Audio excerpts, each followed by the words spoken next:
이 영상은 지난 1월 27일 한국정보산업연합회가 주최한 CES 2021 리뷰 온라인 줌 세미나에서 제가 발표한 강연 내용을 재편집해서 만든 영상입니다. 네, 반갑습니다. 오늘 많은 분들이 신청해 주셨는데요. 지금부터 40분씩 두 세션 동안 짧다면 아주 짧고 길다면 좀 긴 시간인데 제가 보기엔 아주 짧은 시간인 것 같습니다.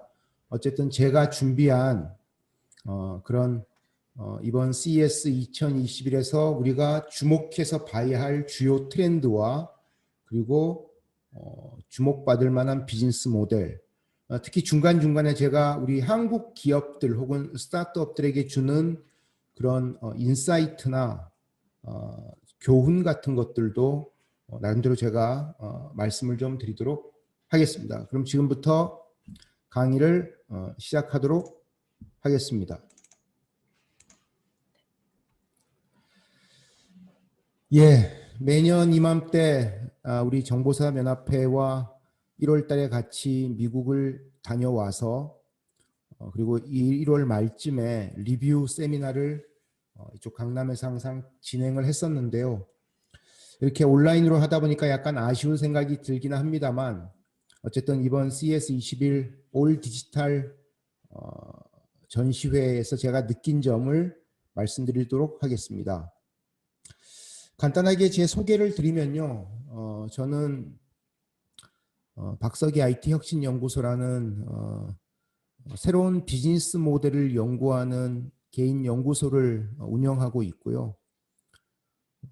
이런 연구 결과를 바탕으로 지금까지 여러 대학에서 장표에 나와 있는 것 같은 넥스트 빅띵, 앞으로의 새로운 비즈니스 모델이나 새로운 기술 트렌드를 주로 강의하고 있습니다. 현재는 한양대학교 창업지원단의 겸임교수로 겸직을 하고 있습니다. 오늘 발표하는 내용들 중에 아마 시간 관계상 제가 뒤편에 좀 서술 드리겠습니다만은 저도 물리적인 한계들 때문에 연구를 좀 충분히 다 못한 측면이 있습니다. 그러다 보니까 좀 눈에 띄는 스타트업들, 특히 아주 소규모 기업들에 대한 조사가 좀 부족해요. 그래서 그 내용들은 제 유튜브 채널 박석희 TV에 제가 앞으로 한 3주나 한 달 정도는 계속 업데이트 내용을 올릴 예정이니 앞으로 대박을 칠 만한, 하지만 아직은 좀 규모가 적은 그런 새로운 비즈니스 모델에 대한 관심이 있으신 분들은 제 유튜브 채널을 한 번씩 방문해 주시면 업데이트된 정보를 보실 수 있도록 해드리겠습니다. 오늘 발표할 내용은 이렇습니다.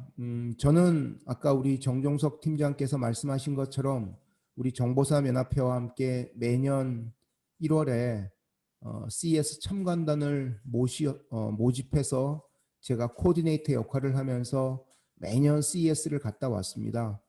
그런데 올해는 이제 못 갔는데 작년 전시회를 2020년 1월에 갔다 오고 나서 1월 말에 했던 세미나에서 제가 발표한 2020에 대한 소회가 있습니다. 그 소회와 올해 올 디지털 전시회를 본 제 소회를 간단하게 말씀을 좀 드리고요. 그 다음에 CES의 행사 주관사인 CTA라는 미국 기관이 매년 전시회를 하면서 전시회 첫날인가 바로 전날에 기자간담회에서 발표하는 키 트렌드 보고서가 있습니다. 그 보고서에서 발표한 올해 2021년도 ICT 분야의 새로운 기술과 활용 트렌드와 관련해서 개인적으로 제가 생각되는 바를 몇 가지 말씀드리고요. 그 다음에 CES에서는 매년 이노베이션 어워드를 시상을 합니다. 수백 군데의 회사들, 수백 군데의 제품을 대상으로 이노베이션 어워드를 시상을 하는데 이 중에 일반 이노베이션 어워드 시상 아널이라는 게 있고 그 다음에 베스트 오브 이노베이션, 그러니까 각 카테고리에서 탑을 먹은 제품들이나 기술에 대해서 또 주는 베스트 오브 이노베이션 어워드가 있습니다. 그래서 오늘은 좀 시간을 이 부분에 좀 할애를 해서 베스트 오브 이노베이션에 선정된 어쨌든 그 카테고리 각 분야별로 탑이라고 평가받는 제품과 기술 트렌드를 통해서 우리가 예측해 볼 수 있는 앞으로 시장의 변화 혹은 우리가 관심을 가질 만한 새로운 비즈니스 모델이나 기술 분야에 대한 말씀을 좀 드리고요. 시간 관계상 마지막으로 이런 어워드에 일부 포함된 제품들도 있습니다만은 어쨌든 눈에 띄는 야 저런 식의 새로운 폼 팩터도 이제 앞으로 주목받을 수 있겠구나 혹은 저런 비즈니스 모델도 나올 수 있겠구나 하는 흥미로운 신제품 몇 가지를 말씀드리도록 하겠습니다. 아까 말씀드린 것처럼 이 흥미로운 신제품에 관련된 업데이트는 오늘 강의가 끝난 다음부터 제 유튜브 채널을 통해서 앞으로 길게는 한 달 정도 계속 업데이트를 할 예정이니 관심 있으신 분들은 참가해 주시면 감사하겠습니다. 올해 행사는 여러분 모두 아시다시피 4일간 올 디지털 형태로 진행이 됐습니다. 저는 지난 한 30년 가까이 IT 업계에 종사를 하면서 미국의 이런 대형 전시회를 제가 한 50몇 회, 60몇 회 정도 미국 출장을 다니면서 참석을 해왔는데요. 저는 하루에 3, 4만 보씩 걸으면서 전시회를 발로 뛰어다니면서 정보를 얻는 게 훨씬 더 편하더라고요. 이거 나이가 들다 보니까 온라인으로 보다 보면 막 눈도 침침해지고 피곤하기도 하고요. 어쨌든 이게 온라인 중심의 전시회다 보니까 이 전시회를 참가했을 때 마케팅 효과에 대한 불확실성 때문에 참가 기업은 급격하게 줄어들었습니다. 이미 언론을 통해 접해보신 분도 계시겠습니다만 올해 약 2,000개 정도, 이것도 그 CTA에서 공식 자료가 아직 안 나왔는데 여러 가지 외신 언론들을 보면 한 2,000개 정도 참여한 걸로 예상이 되고요. 작년이 4,500개였으니까 50%가 훨씬 안 되는 거죠. 특히 미국 같은 경우는 거의 3분의 1, 4분의 1 가까이 줄어들었습니다. 560개밖에 참여 안 해서 그래도 1위를 했고요. 참가 업체, 전시회 부스에 참여한 업체 수로는. 한국이 작년에 3위였는데 올해는, 작년에 중국이 2위였고 한국이 3위였는데 올해는 한국이 338개로 2위로 올라섰습니다. 우리나라 사람들이 여기 가면 좋다 그러면 막 이렇게 몰려가는 스타일들이지 않습니까? 우리나라가.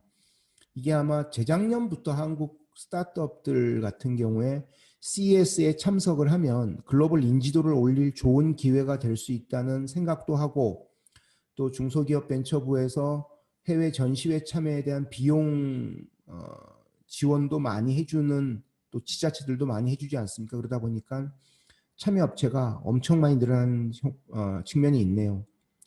하지만 저는 이번에 그냥 어텐디로서 이 관람자로서 보다 보니까 기업들의 홍보 효과는 이거는 정말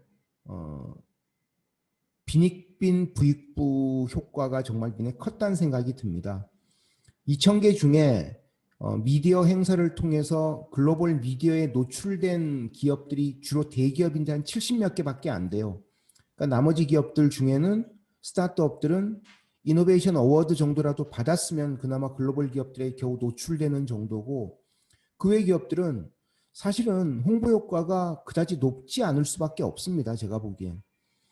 사실 저는 전시회에 참석하면은 3일 동안 하루 3만 보씩을 거의 매일 전시장 곳곳을 다니거든요. 그럼 이렇게 쭉 지나가다가 보면은 이거 흥미로운 기업인데라고 해서 취재를 하고 하는데, 이 온라인이다 보니까 일일이 다 클릭해서 영어로 된 자료를 다 읽어보지 않는 한은 얘네가 뭐 하는 회사인지를 알기가 쉽지 않은 겁니다. 그러다 보니까 홍보 효과나 마케팅 효과에 대한 불안한 생각들 때문에 참여가 이렇게 급격하게 줄어든 게 아닌가 싶고요. 현대차 같은 경우도 이번에 홍보 효과가 없을 거라고 생각해서 참석을 안 했거든요. 당연히 자동차 회사 같은 경우는 사람들이 직접 참석해서 실물을 보거나 경험을 해보지 않는 한 그 기업의 기술과 새로운 제품에 대한 좋은 감정을 느끼기가 쉽지 않은 거죠. 그러다 보니까 그런 한계를 느낀 글로벌 기업들이 많았던 것 같고요. 내년 2022년 1월 둘째 주 행사는 CTA가 공식 발표된 자료에 따르면 오프라인과 디지털을 병행한다고 합니다. 제 생각에는 아마 내년 1월 행사는 뭐 코비드 19이 약간 이제 많이 완화된 상황에서 오프라인 행사가 대단히 본격적으로 다시 열릴 거라는 생각이 들고, 그러다 보면 아마 내년 1월 행사는 미리 준비 안 하시면 아마 참석하는 게 상당히 고통스러울 수도 있을 것 같습니다. 뭐 라스베가스 호텔들도 아마 바가지 씌우려고 지금 아마 대단히 혈안들이 돼 있을 것 같다는 생각이 들기도 하고요. 그래서 그런 부분들 좀 고려하시면 좋을 것 같다는 생각이 듭니다. 2020년 CES와 올해 2021년 CES에 대한 저의 대략적인 느낌, 소회를 간단히 말씀드리면, 작년 1월 달에 갔다 온 다음에 제가 이맘때쯤에 강남에서 했던 리뷰 세미나, 오프라인 세미나에서 이런 얘기를 했습니다. 행사장을 가보니까 4,500개 기업들 중에 한 3,000개 이상을 제가 본 것 같아요, 부스를. 근데 보면은 정말 AI가 없는 곳이 없습니다, 진짜.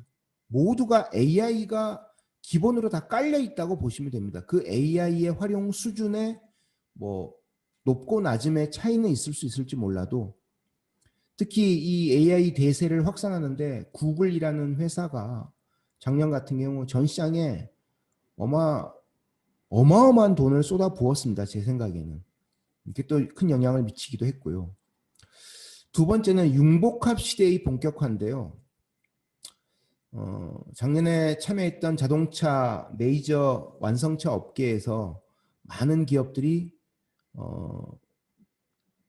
개인용 비행기, 특히 현대차 같은 경우도 우버하고 협력해서 개인용 모빌리티 비행기를 선보이기도 했죠, 시제품을.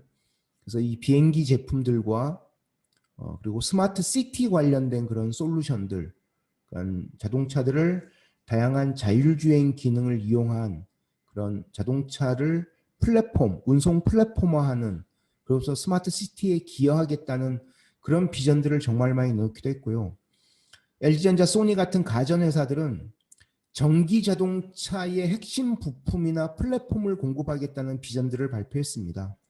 저는 그때 작년까지만 하더라도 LG와 소니가 전기 자동차를 직접 만들지는 않을 거라고 생각했는데 제 예상이 빗나갔죠.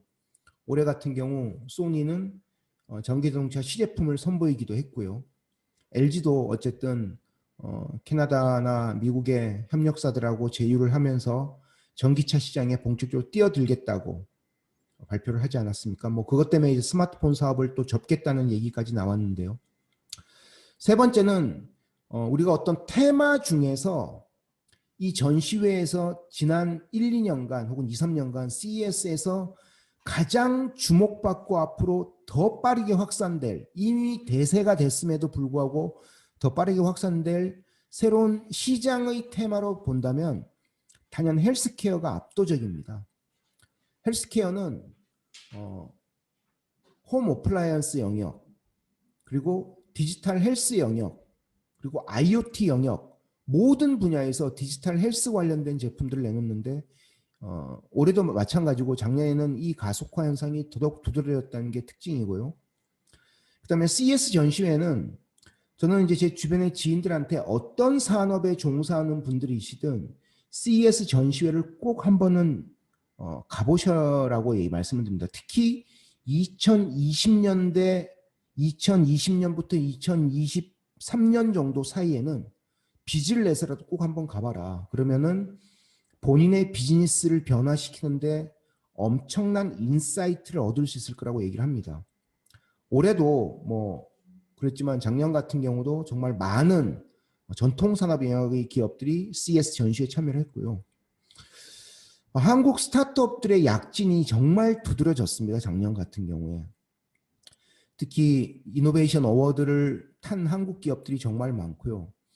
특히 이노베이션 어워드를 탄 한국 기업들 중에는 제가 글로벌 트렌드를 워낙 많이 보다 보니까 진출이 늦은 업체들이 많음에도 불구하고 정말 그 틈바구니 속에서 새로운 비즈니스 모델을 잘 만들어서 글로벌하게 새롭게 주목받는 회사들이 정말 많아지고 있습니다. 앞으로도 이런 현상이 좀 더 많아졌으면 하는 그런 개인적인 희망을 가져볼 수 있는 좋은 계기가 됐었고요. 올해 행사를 보면서 제가 느낀 소회는 한 6가지 정도 되는데요. 우리가 홈 이코노미, 줄여서 홈코노미라고 하는 이런 가정 경제를, 집을 새로운 근거지로 생각하는 그런 홈코노미 시대가 정말 본격화되고 있다는 게 느껴집니다. 근데 이 홈코노미는 우리가 CS 트렌드에서 뭐 인공지능, 디지털 헬스, 뭐 IoT 이런 영역으로 따지기가 참 애매한 게 홈코노미는 홈 어플라이언스, 디지털 헬스, IoT, 뭐 원격 근무, 뭐 에듀테크 같은 여러 가지 산업에 융합된 현상입니다. 그러다 보니까 홈코노미라는 영역을 가지고 뭐 관이 있다거나 트렌드를 얘기를 하진 않는데, 제가 보기에는 집을 중심으로 한 새로운 경제를 대비한 그런 새로운 비즈니스 모델이나 새로운 기술에 대한 니즈가 정말 확산될 거라는 게 느껴졌고요. 두 번째는 작년처럼 이 디지털 헬스와 관련된 헬스케어 웰리스를 합쳐서 저는 디지털 헬스라고 부르는데요. 이런 디지털 헬스와 관련된 제품과 그 신기술들이 정말 눈에 띄는 제품들이 많이 나왔고, 이 부분은 제가 뒤쪽에서 새로운 비즈니스 모델이나 제품을 소개하면서 다시 말씀을 좀 드리겠습니다. 세 번째는 작년에 AI가 대세가 된 것처럼 AI 적용의 보편화가 정말 이번에도 눈에 많이 띄었습니다. 거의 모든 기업들의 신제품들, 새로운 기술에는 제가 뒤쪽에 소개시켜드릴 이노베이션 어워드에 선정된 제품들은 거의 예외 없이 AI 기술이 밑바닥에 다 깔려 있다고 보시면 됩니다. 그만큼 AI를 이용해서, 그러니까 이 부분에서 우리가 고민을 해야 될 것은 AI 기술을 너무 주목해서 보시는 것은 저는 개인적으로 반대를 하고요. 사용자의 편의성과 사용자 경험을 높이기 위해서 AI가 어떤 게 필요한지를 잘 보실 필요가 있다는 것입니다. 네 번째는 CS 전시회는 정말 모든 산업의 디지털 경연장으로 이미 변모를 했고, 올해 같은 경우 요즘 아시다시피 GS 칼텍스가 새로운 주유소 개념을 가지고 이번에 선보이지 않았습니까? 물론 국내 언론에는 작년 하반기에 이미 다 소개된 기사 내용이긴 합니다만은, 그래서 이게 어쨌든 전기차의 확대, 그리고 미국 같은 경우는 대형 탱크로리 트럭이 가서 주차장에서 주차해주는 서비스가 확대되고 있어서, 제 유튜브 보시면 미국은 주유소가 몇 년 내 거의 다 사라질 거라고 제가 작년에 방송한 내용이 있거든요. 그러다 보니까 GS 칼텍스 같은 경우도 뭐 한국 상황이 약간 다르긴 합니다만은 어떤 모든 종류의 연료를 다 충전이 가능한, 리필이 가능한 그런 이제 서비스 플랫폼으로서 주유소를 변모시켜서 이번에 선보인 것처럼, 아모레 퍼시픽도 작년 올해 계속 전시회에서 호평을 받았던 것처럼 거의 모든 산업이 이제 디지털 경연장으로 CS가 변신하고 있다는 것 주목하실 필요가 있고요.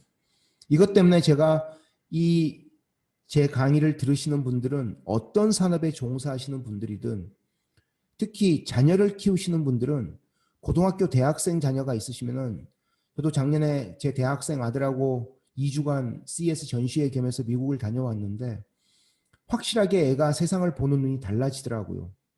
원래 생각이 없던 놈이긴 했습니다만은, 그래서 여러분 본인의 사업을 위해서든 본인의 직장 커리어를 위해서든 여러분 자녀들의 개안을 위해서든 CS 전시회 꼭 한번 가보시길 권해드리고요. 올해도 뒤쪽에 말씀드리겠습니다. 한국 스타트업들의 약진이 많이 두드러졌습니다. 근데 그럼에도 불구하고 저는 이 온라인 중심 전시회 한계가 너무 많이 드러나서 제 개인적으로는 좀 짜증이 났습니다. 저는 사실은 전시회 4일 취재를 하면은 거의 대학 노트 한 반 권 정도를 제가 메모를 해오거든요. 물론 와서 다시 구글 검색을 해서 정보를 보완하긴 합니다만은, 근데 이렇게 정보를 빨리 취득할 수 있는데 한계가 있더라고요. 온라인 전시회에서 자료를 본다는 것은. 그래서 그런 부분의 한계 때문에 온라인 전시회가 확산되는 데는 앞으로도 좀 한계가 있지 않을까. 그래서 이 온라인 전시회에서 전시 주최 측과 전시 참여 기업과 전시를 보는 사람의 어떤 효과를 높이기 위한 그런 솔루션에 대한 부분들이 앞으로 되게 주목받을 수 있다라는 개인적 생각을 좀 해봤습니다. 자, CES21의 주요 키 트렌드를 행사 주관사인 CTA라는 곳에 자료 중심으로 간단하게 제 생각과 곁들여서 말씀을 좀 드려보겠습니다. CTA의 글로벌 미디어 대상 프레스 컨퍼런스에서 CTA 사장이 위에 남자가 사장인데요. 발표한 6가지 올해 키 트렌드입니다. 뭐 이거는 뭐 CES 전시회에 참여하는 전시 품목의 트렌드라고 보시면 절대 안 됩니다. 그렇게 보면 이 CTA가 매년 발표하는 이 자료를 저는 지난 몇 년 전부터 계속 보고 있는데 이거는 사기입니다. 사기. 전시 품목하고는 상관이 없어요. 다만 이 트렌드는 CES가 지향하는 디지털 기반의 소비자 가전이라는 새로운 넓은 기술과 제품 서비스 트렌드를 보여주는 것일 뿐입니다. 이번 전시회에 참여한 품목의 트렌드라고 물론 대부분에는 품목들이 들어있긴 합니다만은 꼭 그런 건 아니라는 걸 여러분들이 아실 필요가 있고요. 이 내용을 보시다 보면 어쨌든 전체 ICT 산업의 트렌드, 디지털 경제의 트렌드, 동시에 이번 CES 참여 기업들, 부스, 제품, 서비스의 주요 트렌드들에 대해서 우리가 대충은 좀 살펴볼 수가 있습니다. 먼저 이 6가지 트렌드를 앞서서 보면은 CTA가 발표한 이 글로벌 기술 어떤 접목, 활용의 어떤 확산 속도가 이커머스, 텔레메디슨, 원격 진료, 그다음에 넷플릭스 같은 스트리밍 비디오, 그다음에 원격 교육 분야에서 보면은 이 정도로 정말 급속하게 지난 1년간 빨라졌습니다. 이커머스는 지난 10년간에 이루어진 그런 딜리버리, 배송 관련된 증가폭을 작년에 거의 8주 만에 달성을 했다 하고요. 텔레메디슨은 작년에 코로나 팬데믹 때문에 미국은 거의 재택근무하고 밖에 못 다니게 하는 식으로 셧다운을 많이 하지 않았습니까? 그러다 보니까 원격 의료가 의사하고 원격 의료 약속 잡는 기준으로 따지면 미국의 코로나 팬데믹이 본격적으로 확산된 3월 정도 데이터인 것 같습니다. 거의 15일 만에 10배 이상 늘어났다고 하고요. 그다음에 스트리밍 비디오도 디즈니 플러스 같은 곳이 5천만 가입자 확보하는 게 지난 7년간 이루어진 성과를 최근에 거의 한 5개월 만에 이뤄냈다고 합니다. 그 다음에 원격 교육과 관련된 부분도 작년에 어느 시점인가 보면은 4월이죠. 2주 만에 거의 전 세계에서 2억 5천만 명의 학생이 원격 교육은 저도 올해 뭐 2군데 대학에서 1학기 강의를 합니다만은 학교 행정실에서 다 연락이 왔더라고요. 상반기에 무조건 원격 교육을 다 하겠다고. 그래서 원격 교육은 올해도 아마 기본적으로 확산되는 그런 기반이 될 거라고 생각합니다. 먼저 디지털 헬스인데요. 디지털 헬스는 우리가 알고 있는 IoT, 사물 인터넷 관련된 기술을 지향하는 회사들 중에 거의 상당 부분이, 저도 몇 %까지는 제가 생각을 못 해봤습니다만은 상당한 회사들이 이런 디지털 헬스 분야로 사업 모델을 전환하거나 디지털 헬스 기기의 IoT 기술을 접목하는 회사들이 정말 많이 늘어나고 있습니다. 그래서 앞으로 5년간 커넥티드 헬스 모니터링 디바이스, 집에서 개인적으로 자택에서 내가 내 건강 상태를 모니터링하는 그런 디바이스들, 주로 뭐 손목에 차는 밴드나 가슴에 붙이는 패치나 손가락에 끼우는 링 같은 타입들이 많겠죠. 이게 미국 내 선적에 따른 매출로 보면은 작년 같은 경우 73%가 늘었고요.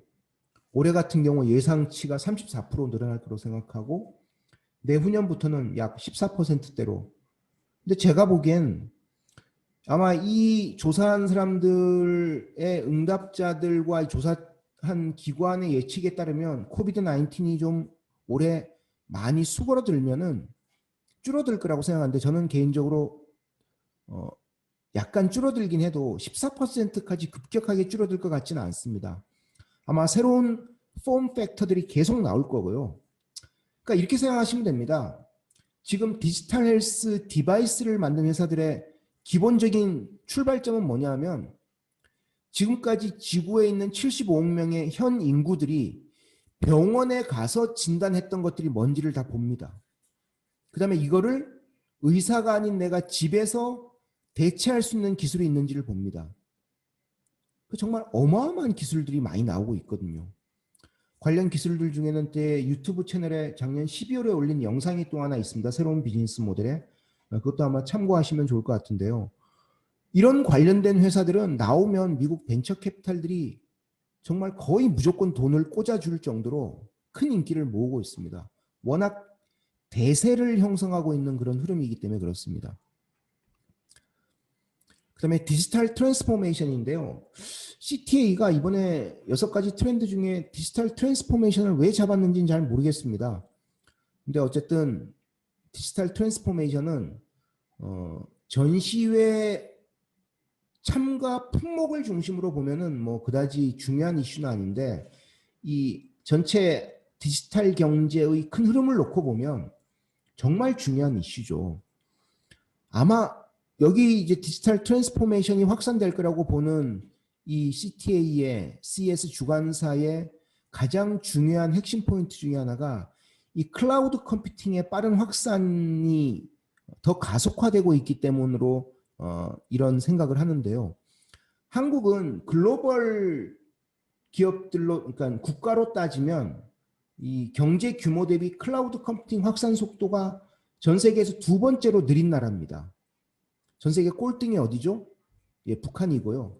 꼴등에서 2번째가 한국이거든요. 경제 규모 대비로 따지면. 한국은 거의 완벽한 후진국입니다. 이 클라우드 컴퓨팅에. 그런데 이 클라우드 컴퓨팅에 대한 생각이 작년부터 정말 달라지고 있습니다. 그래서 여기 나와 있는 뭐 59%, 61%, 83% 같은 수치와 한국은 똑같지는 않을 거지만 어쨌든 이 클라우드 컴퓨팅에 대한 확산 속도가 아마 한국은 21년이 본격적인 정말 눈에 확 띄는 그런 변곡점이라고 생각할 정도의 그런 확산되는 계기가 되는 해일 거라는 생각이 들고요. 특히 소프트웨어 관련된 기술을 개발하고 있는 혹시 우리 참가자들이 계시다면은 클라우드 컴퓨팅과 관련된 기술 흐름을 미국에 상장돼 있는 나스닥에 상장돼 있는 클라우드 컴퓨팅 사스 기업만 한번 보십시오. 정말 어마어마한 기업들이 있고 다들 지금 대박이거든요. 사스 기업들은.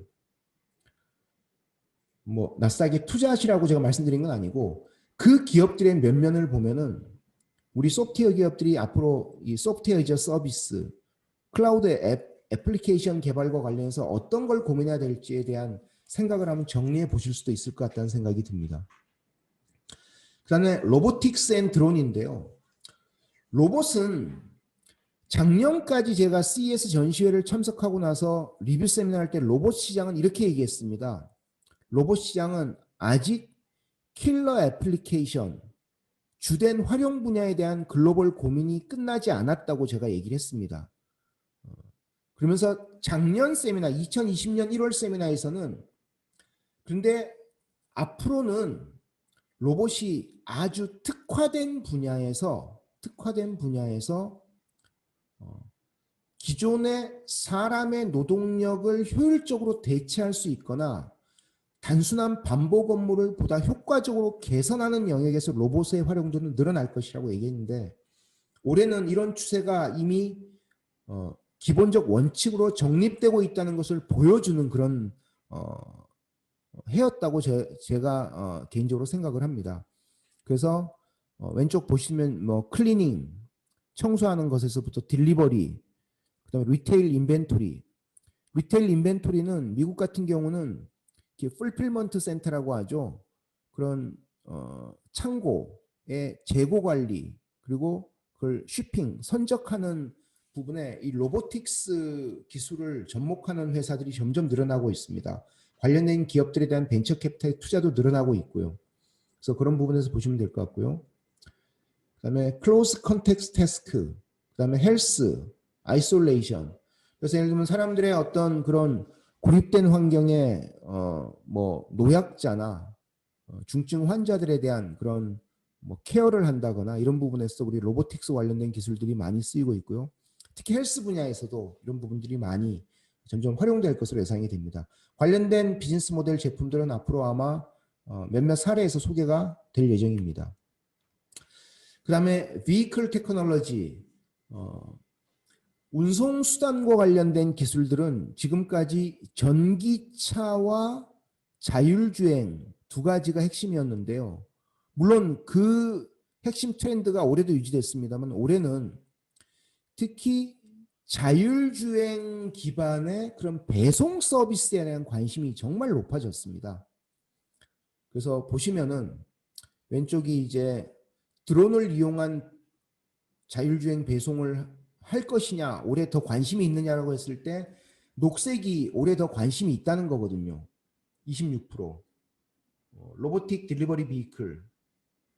지금 미국의 뭐 그 배송 센터에서 딜리버리 해주는 이런 로보틱 딜리버리 비클 같이 조그만 우리 그 모닝 같은 정도의 크기의 차에 이제 배송할 수 있는 공간을 몇 개 넣어서 배송하는 그런 서비스에 대한 관심이 미국은 정말 확산되고 있죠. 이것도 올해 더 확산될 거라고 예상하는 기업들을 응답자가 26%고, 그리고 자율주행 자동차인데 딜리버리를 위한 그런 범용 서비스, 자율주행 자동차 딜리버리에 대한 관심도 25%더 늘어났다고 생각합니다. 근데 제가 보기에는 이 25%보다 더 확산될 가능성이 전 높다고 생각을 하고요. 그 다음에 5G에 대한 문제인데요. 5G는 제가 이 자료를 준비하면서 5G에 대한 최근에 뭐 블룸버그나 맥킨지나 여러 전문 기관들의 보고서를 제가 최근에 좀 개인적 관심사로 좀 본 적이 있었습니다. 그런데 5G는 아직도 대세가 아닙니다. 제가 보기에. 5G 사용자 수에서는 점점 늘어나고 있죠. 한국 같은 경우도. 저도 이제 휴대폰 지금 3년 이상 써서 바꿔야 되는데 그럼 5G를 쓸 겁니다. 그런데 5G 킬러 애플리케이션이 아직 없다는 겁니다. 그리고 통신사들도 블룸버그 조사에 따르면 통신사들의 올해 5G 네트워크 투자가 올해 그다지 안 늘어난답니다. 가장 큰 이유는 5G를 통해서 돈을 벌 수 있는 비즈니스 모델에 대한 고민이 아직도 안 끝났기 때문입니다. 그래서 보시면 연황색과 옅은 파란색이 2018년부터 2020년까지 5G를 설치한 곳입니다.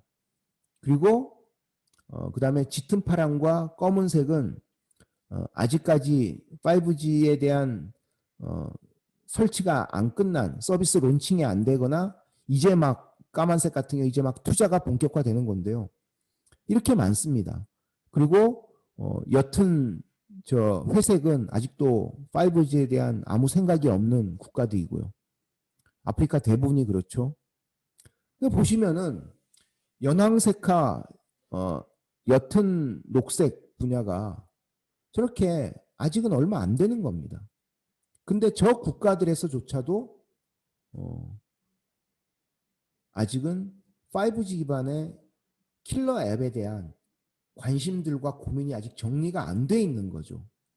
물론 5G가 좀 더 어쨌든 사용자가 늘고 통신사들의 고민이 확산되면서 5G 기반의 새로운 애플리케이션에 대한 관심들은 올해 좀 더 크게 확산될 가능성은 전 높다고 생각은 합니다.